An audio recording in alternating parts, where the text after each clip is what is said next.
जय श्री राम। दोस्तों, जैसा कि आप सब जानते हैं, बृहस्पति 20 नवंबर 2020 से लगभग 1 साल के लिए मकर राशि में गोचर करने जा रहा है, जो कि उसकी नीच की राशि है।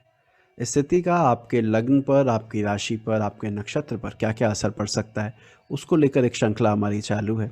आज हम जानेंगे सिंह लगन से लेकर वृश्चिक लगन के ऊपर इसका क्या असर आने वाला है और किस प्रकार इस गोचर को आपको देखना चाहिए।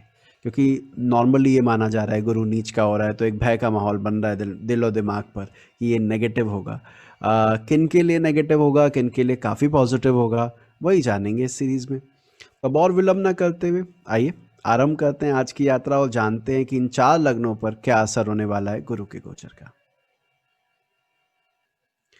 आरंभ करते हैं सिंह लगन से, क्योंकि पहले 4 लगन हम कर चुके हैं। जिन लोगों को उन 4 लग्नों के बारे में जानना है तो ऊपर एक लिंक अभी आ रहा होगा, आप उस पर क्लिक कर सकते हो और उन 4 लग्नों के बारे में भी जान सकते हैं।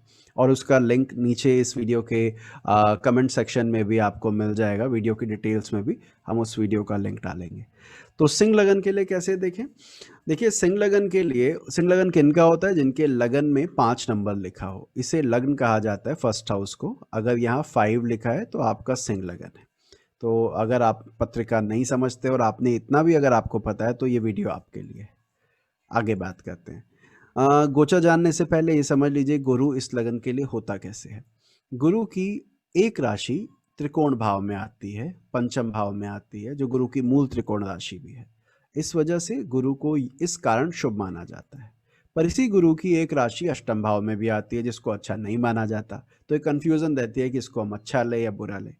क्योंकि गुरु सूर्य का मित्र है, इस वजह से इससे आप अच्छा ही ले। पहले ये समझना ज़रूरी होता है गोचर देखने से कि वो ग्रह किन भावों का स्वामी है, मेरे लिए कैसा है, उसके बाद इसको लगाना चाहिए। ये हमने देख लिया। अब आगे की बात करते हैं। अगले लगभग 1 साल ये स्थिति रहने वाली है। शनि और गुरु दोनों आपकी पत्रिका में छठे भाव में रहेंगे।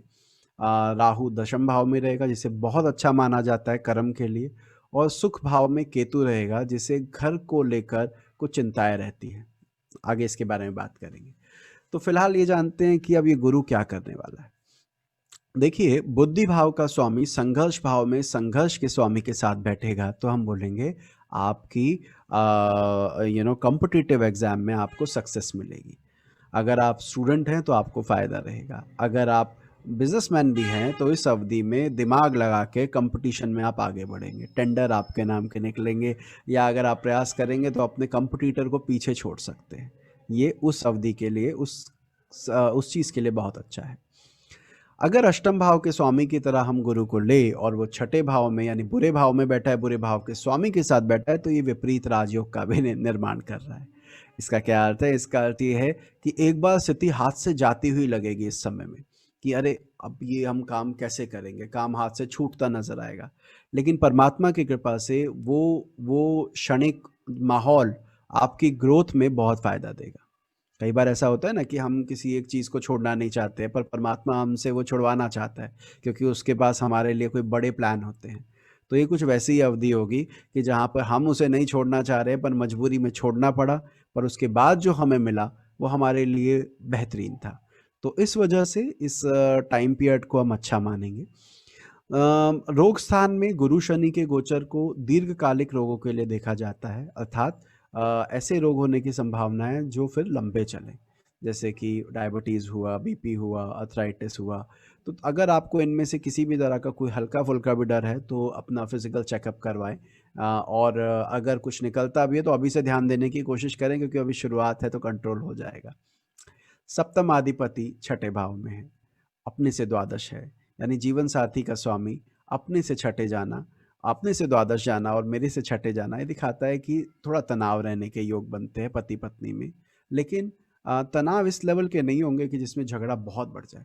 तनाव इस लेवल का होगा जहाँ पे बौद्धिक जो तालमेल है, एक दूसरे के साथ जो दिमागी जो संतुलन बना के चलना होता है वैवाहिक जीवन में, वो थोड़ा बिगड़ सकता है। यहाँ पे गुरु उसके साथ है तो ये तो कहूँगा कि धार्मिक कार्यों में आपके जीवन साथी की रुचि बढ़ेगी। लेकिन जो गृहस्थ में इन्वॉल्व है, जो रोमांस की अगर हम बात करें तो रोमांस थोड़ा डाइल्यूट होता दिख रहा है, थोड़ा कम होता दिख रहा है। इसके साथ साथ इस गुरु की दृष्टि आपके कार्यस्थल पर भी आ रही है, कार्यस्थान पर आ रही है, जो पैसे के लिहाज से अच्छा है। क्योंकि जब भी बृहस्पति धन भाव या धन भाव से जुड़े भावों को देखता है तो वो विशेष लाभ देता है। एक बात का ध्यान रखिएगा, राहु आपके दशम भाव में है जो आपको अनर्गल कार्य करने के लिए प्रेरित करेगा। कार्य क्षेत्र में ऐसे काम, ऐसी अपॉर्चुनिटी मिलेगी कि शॉर्टकट ले लेते हैं, क्यों इतना लंबा करना है, अपॉर्चुनिटी मिलेगी। थोड़ा ध्यान रखिएगा उस चीज़ का कि उसमें ज़्यादा इन्वॉल्व मत होइएगा, वरना नुकसान हो सकता है। संतान संबंधित चिंताएं हो सकती है, जिस तरह से पंचम का स्वामी छठे भाव में है, तो थोड़ा बच्चों के एडमिशन को लेकर, बच्चों की हेल्थ को लेकर चिंता रहेगी, पर वो चिंता बहुत ज़्यादा लंबे समय तक आपके ऊपर प्रभाव नहीं डाल पाएगी। तो ओवरऑल ये कुंडली अगर हम इसको सम अप करने की कोशिश करें तो जीवन साथी के साथ तालमेल के लिए अच्छी नहीं है, विपरीत परिस्थितियों में राजयोग बनाने के लिए अच्छी है, कंपटीशन के पॉइंट ऑफ व्यू से अच्छी है, करियर में ग्रोथ के पॉइंट ऑफ व्यू से अच्छी है, संतान को लेकर थोड़ी चिंता रहने के योग है, और रोगों की संभावना बढ़ सकती है। तो इन बातों का ध्यान रखें। अब बात करते हैं कर्क लगन, कन्या लगन की, क्षमा कीजिएगा। कन्या लगन के केस में गुरु दो समभावों का स्वामी बनता है, दो न्यूट्रल हाउसेस का लॉर्ड बनता है, चौथे और 10वें का स्वामी, चौथे और सप्तम का स्वामी। यदि कोई सौम्य ग्रह हो तो उसको बहुत ज़्यादा शुभ फल देने वाला नहीं माना गया। इस आधार पर हमें इस कुंडली को देखना होगा। इस कुंडली में क्या होने वाला है, यहाँ पर पंचम भाव में शनि और गुरु की का गोचर चलेगा। विद्या भाव कहा जाता है पंचम भाव को, संतान भाव कहा जाता है पंचम भाव को। संतान भाव का स्वामी और संतान भाव का कारक दोनों पंचम में है, तो जो दंपत्ति फैमिली प्लानिंग कर रहे हैं, बच्चों के बारे में सोच रहे हैं, उनके लिए समय अच्छा है। बच्चे के प्रेगनेंसी के लिए बहुत बढ़िया टाइम है। अगर आप इस बार इस टाइम को यूटिलाइज करें तो काफ़ी फायदा रहेगा। इसके साथ साथ चतुर्थाधिपति अपने से दूसरे भाव में है, पंचम भाव के स्वामी के साथ है। नई प्रॉपर्टी लेने के योग बनेंगे, आपका दिमाग उस तरफ जाएगा। अब अगर आप उस तरफ मतलब एग्जीक्यूट करने की कोशिश करना चालू कर दीजिएगा, वरना ये प्लान ही रह जाएंगे। मेरी बात समझिएगा।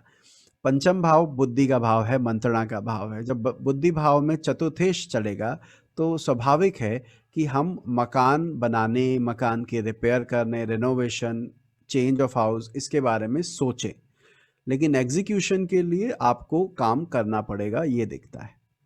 सप्तम भाव का स्वामी पंचम भाव में है और वो पंचमेश से पीड़ित हो रहा है। इसका मतलब ये है कि संतान की कारण आपका जीवन साथी थोड़ा दुखी रहेगा, थोड़ा परेशान रहेगा। Although fifth and seventh Lord का इस तरह का योग लव मैरिज के लिए, अगर आप कुंवारे हैं और आपका कोई प्रेम प्रसंग चल रहा है तो उस तरफ ये लाभ दे सकता है।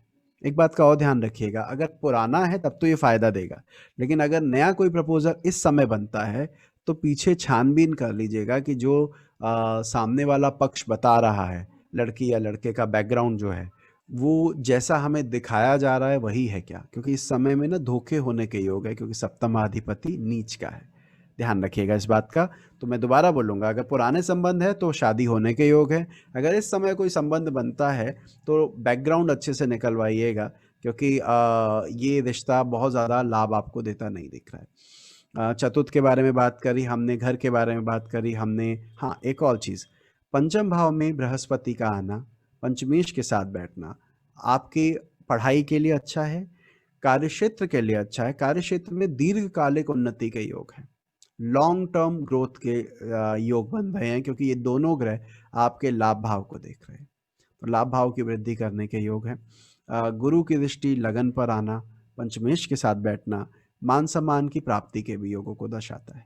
तुला लग्न की यदि हम बात करें तो तुला लग्न में बृहस्पति दो बुरे भावों का स्वामी बनता है। तीसरे भाव से हम देखते हैं संघर्ष, और छठे भाव से देखते हैं लड़ाई, ऑब्स्ट्रक्शन, बाधाएं वगैरह। ऐसी स्थिति में इसके स्वामी का चौथे भाव में बैठना और चतुर्थेश के साथ बैठना ये दर्शाता है कि इस समय प्रॉपर्टी वगैरह में निवेश करने से बचें। अगर आपका कार्य ही प्रॉपर्टी में निवेश करने से जुड़ा है तो इस बात का ध्यान रखें कि जो भी प्रॉपर्टी आप ले रहे हैं वो लिटिगेटेड ना हो, फंसी हुई ना हो, क्योंकि इस अवधि में उसके योग बनते हैं। तीसरे भाव का स्वामी और छठे भाव का स्वामी, ये दोनों भाव उपचय भाव कहलाते हैं। इनके स्वामी का दशम भाव पे दृष्टि होना ये दिखाता है कार्य क्षेत्र के लिए अच्छी बात है, भागा दौड़ी रहेगी, उसके लिए बेहतरीन योग है। क्योंकि छठे भाव का स्वामी जो शत्रुओं को दिखाता है वो मेरे मन स्थान में बैठा है, तो ये भी दिखा रहा है कि आपको शत्रुओं की चिंता रहेगी। पर ये चिंता बहुत ज़्यादा नहीं होगी, बल्कि मैं उल्टा ये कहूँगा कि आपकी नज़र अपने शत्रुओं पे पूरी तरह से बनी रहेगी। ऐसा मैं क्यों कह रहा हूँ? क्योंकि शनि इस कुंडली में योग कारक होकर छठे भाव और उसके स्वामी दोनों से संबंध बना रहा है। तो मतलब एक तरह से आपकी एक टिल्ट, आपकी इंक्लिनेशन अपने शत्रु पक्ष पे रहेगी कि वो आजकल क्या कर रहे हैं।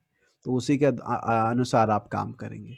बदलाव के योग दिखते हैं, घर बदलाव के भी और कार्य क्षेत्र में बदलाव के भी।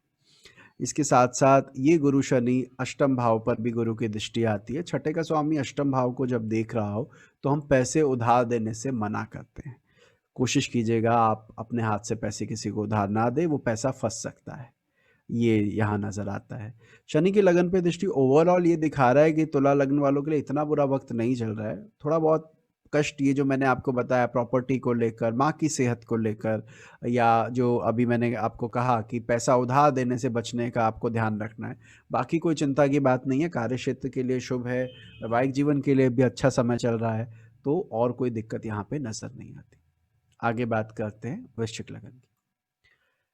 वृश्चिक लगन के लिए बृहस्पति धन भाव का और बुद्धि भाव का स्वामी बनता है, यानी दो अच्छे भावों का स्वामी बनता है।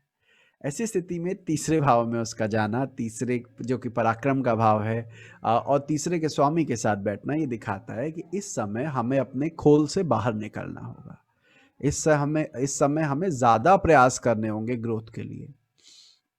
अगर आपने ध्यान दिया हो, थोड़े समय पहले मैं ये कह रहा था, मुझे अभी लग्न याद नहीं, लेकिन एक लग्न के लिए मैंने कहा था कि अभी अगर थोड़ा मान सम्मान कम भी मिल रहा हो तो आप आगे बढ़ते रहिए और बदलाव मत कीजिए। यहाँ पे मैं कहूँगा बदलाव कीजिए। जितने चेंज कर सकते हैं, जितना ग्रोथ के लिए जा सकते हैं जाइए, आपको उससे लाभ रहेगा। एक बात, ये समय पैसा कमाने का नहीं है, ये भी ध्यान रखिएगा। ये समय पैसा कमाने के साधनों को जुटाने का है। अर्थ क्या है कि मैं कहूँ आपको बहुत पैसा मिलने के योग है, नहीं, मैं नहीं कह सकता अभी ऐसा। मैं ये ज़रूर कहूँगा कि इस समय की गई मेहनत आपकी व्यर्थ नहीं जाएगी, आगे जाकर वो आपको विशेष लाभ दे रही है। अगर आप विद्यार्थी हैं तो कॉरेस्पॉन्डेंस स्टडी या दूर स्टडी के लिए दूर जाने के योग हैं, उस पर ध्यान दीजिएगा, क्योंकि शनि तीसरे भाव का स्वामी होकर पंचम पंचमेश पे प्रभाव डाल रहा है, तो कहीं न कहीं बाहर जाने, घर से दूर निकलने के योगों को बल मिल रहा है। फोकस की कमी रहेगी, अपना दिमाग को अपनी पढ़ाई पर, अपने काम पर ध्यान केंद्रित करने की कोशिश कीजिएगा। अन्यथा आपको ये फ़ील होगा कि जितना पोटेंशियल आपका है, उतना आप अटेन नहीं कर पा रहे हैं। नंबर्स में और काम में वो चीज़ नज़र नहीं आ रही है जो आप डिज़र्व करते हैं। इस गोचर की एक और ख़ास बात है, धन भाव का स्वामी होके गुरु लाभ भाव को देख रहा है, जो कि एक तरह का राजयोग बताया जाता है, और एक त्रिकोण भाव यानी पंचम का स्वामी होके नवम भाव को देख रहा है, जो कि एक दूसरा त्रिकोण है। तो ये क्या दिखाता है कि इस समय को हम बुरा समय नहीं कह सकते, बस इस समय को हम ये ज़रूर नहीं, बुरा समय नहीं कह सकते, लेकिन साथ ही साथ ये नहीं कह सकते कि इसमें आप एन्जॉय करेंगे। इसमें की गई मेहनत को आगे आप उन्नत होता देखेंगे, जो बीज आप बोएँगे उसको पेड़ बनता देखेंगे। उस लिहाज से अच्छा समय है। कान का और कंधे का ध्यान रखिएगा, इस समय कान अथवा कंधों में दर्द रहने की संभावना है। तो अगर किसी प्रकार की कोई परेशानी हो तो उसको इग्नोर मत कीजिएगा। अपार्ट फ्रॉम इट बाकी स्थिति काफ़ी अच्छी है। शादी के लिए अच्छा योग बन रहा है। अगर अभी आप कुंवारे हैं और विवाह के लिए जाना चाह रहे हैं तो इस समय का सदुपयोग कर सकते हैं। प्रपोजल आपके लायक आएंगे, जिस तरह की कुंडली बता रही है उसको देखते हुए। और एक बात का और ध्यान रखिएगा, क्रोध थोड़ा कम कीजिएगा इस अवधि में, और दूसरे ने आपके साथ क्या किया उस पर ध्यान ना देते हुए आपको अपनी ग्रोथ पे ध्यान देना है, क्योंकि इस अवधि में ये दिखता है कि पुरानी बातें दिमाग में आपको परेशान करेगी, खलल डालेगी, क्योंकि बुद्धि भाव के ऊपर शनि की दृष्टि आना, लगन में केतु का चलना, ये दिख रहा है कि हम पुरानी बातों से निकल ही नहीं पा रहे हैं, हम आगे बढ़ने की कोशिश ही नहीं कर रहे हैं। तो प्लीज़ अपनी ग्रोथ पे ध्यान दीजिएगा, अपने फ्यूचर पे ध्यान दीजिएगा, फ़ायदा रहेगा। अभी के लिए इतना ही रखते हैं, अगले 4 लग्नों के बारे में बात करेंगे अगले वीडियो में। आशा करता हूँ आपको ये पसंद आ रहा हो। अगर पसंद आ रहा हो तो इस वीडियो को लाइक करना ना भूलें। आपके लाइक हमें प्रोत्साहित करते हैं कि हम और बेहतर काम करें। ज्योतिष संबंधित और जानकारी के लिए आप इस चैनल को सब्सक्राइब कर सकते हैं। स्पॉटिफाई पर हमारी ऐप डाउनलोड कर सकते हैं, हमारा पॉडकास्ट सुन सकते हैं। अभी के लिए इतना ही रखते हैं, मिलते हैं अगली बार इसी विषय के साथ, अगले 4 लग्नों के साथ। जय श्री राम।